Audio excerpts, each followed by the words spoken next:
Hey, I'm Wayne Marshall and I'm an author. So I'm the author of the short story collection Shirl, which came out through Affirm Press in January 2020. Shirl, the collection, is 14 and a half stories, which when I started talking about the book on the promo trail a year ago, I said was an exploration of white Australian masculinity in an outer suburban context. A year on, and with a bit of reflection, I guess, I would look at it now as a bunch of stories written about a particular place and a particular time, written by someone who'd just become a first-time father and who was going through cancer.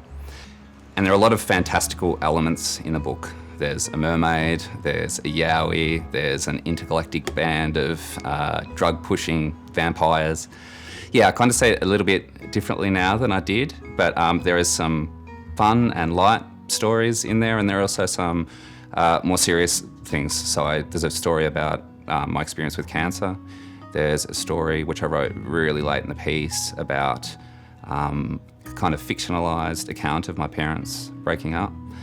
And as I said, 14 and a half stories, there is kind of a half a story buried somewhere, like a secret track from an album, buried late in the book as well. So hopefully the collection is a bit of a mixed bag. That was my idea. I wanted it to be sort of a bit of a roller coaster ride, but yeah, offer a few different experiences along the way for the reader. Now, so this is my debut book, and I had tried to write. I did a postgrad degree in 2007. I didn't finish it, but I worked on a novel for 3 years, and that didn't work out. And at the end of that was a hard time, and I went away from writing, and I went out and got a job as a meter reader, driving around the country, taking readings from electricity meters. And I just tried my best to sort of purge creative impulse. It hadn't worked, and writing's traumatic when it's not working. So I just wanted to be free of it. And by about the second year in, I was pulling over the side of the road all the time, writing ideas, and the genesis of Shirl was driving around through those paddocks and through the forest, pulling over to write ideas.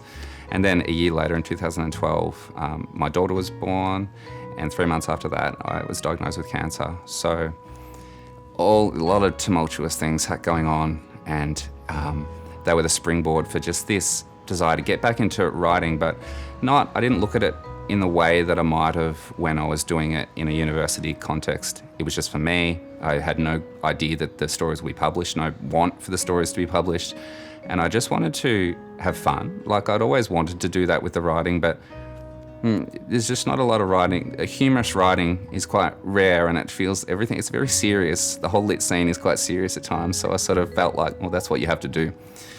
And in that period where I was just disconnected from it all, I kind of became free to write what I'd always wanted to write. I just needed an outlet. I needed something for myself. It's just a grind, and I had all the health stuff going on, obviously, which is kind of the headline of it all, but, stay-at-home parent is hard work. And it was just this thing that I needed something for myself, and I'd be a better parent, I'd be a better person for doing that. So I started getting up at 5 o'clock in the morning before my girls got up.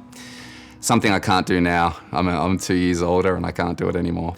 My book is a lot about the obsessions of men in the 1980s, where I grew up in outer suburban Melbourne, and towards the end of writing the book, the sports culture and the drinking culture and stuff like that, it dawned on me what I'm doing is sort of equally as obsessive and equally that thing that is the purpose that people need in family life, in daily life.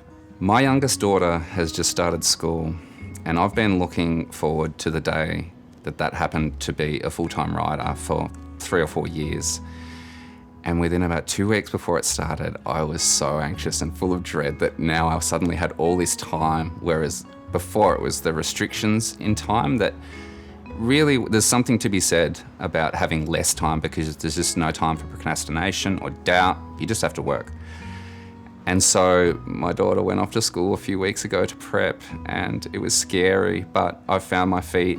It's a month and a bit on, and I absolutely love having the time to write. I am writing full time. and I don't have to get up at 5 o'clock anymore. I can take them to school and have 6 hours between, the bells. Initially, it was completely fine. So I'm a stay-at-home parent, and I wrote between looking after my kids, so not a lot on the face of it changed. I did release a book, and I was lucky enough to get 2 actual launches come out to here to sign books. I got to do a few of those things that others were denied. I probably had a month of that before the full lockdown stuff started. So of course that was really frustrating. But on a writing level, really nothing changed. If anything, being forced to be inside for a writer, not hugely social beast, it was great. Yeah, so I've been sort of working on a new project, and that time allowed me to get cracking on that. It's a short story collection by a Melbourne writer, Shirl, called a couple of things before the end. We're sort of coming at things from a similar angle, I think, a sort of a satire of white Australian masculinity. And Sean's is very playful. That's out through Black Ink, same time as mine, and that was certainly one of my favourite books. It would be Paul Jennings or Gillian Rubinstein. Gillian Rubinstein's Space Demons was, for those unfamiliar, a series about a bunch of kids in Adelaide who a video game becomes real, and they go into that video game. And it was everything that I'm trying to do in my work now. So it was far out stuff, kids disappearing into this alternate world, but it was real. Like, it was so real to me. And it was the first book that I so badly wanted to be one of those kids. I just identified with it so much, the adventure of it. And yeah, kids growing up in outer suburban Adelaide, that's, I'm not from there, but it was just such my experience.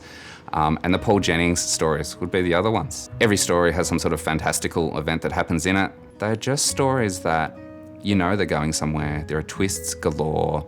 That got me hooked on reading. So I'm working on a novel at the moment. I've been working on that for a year. So it's slow going. I've just been hooked on a particular idea, and I can't get away from it.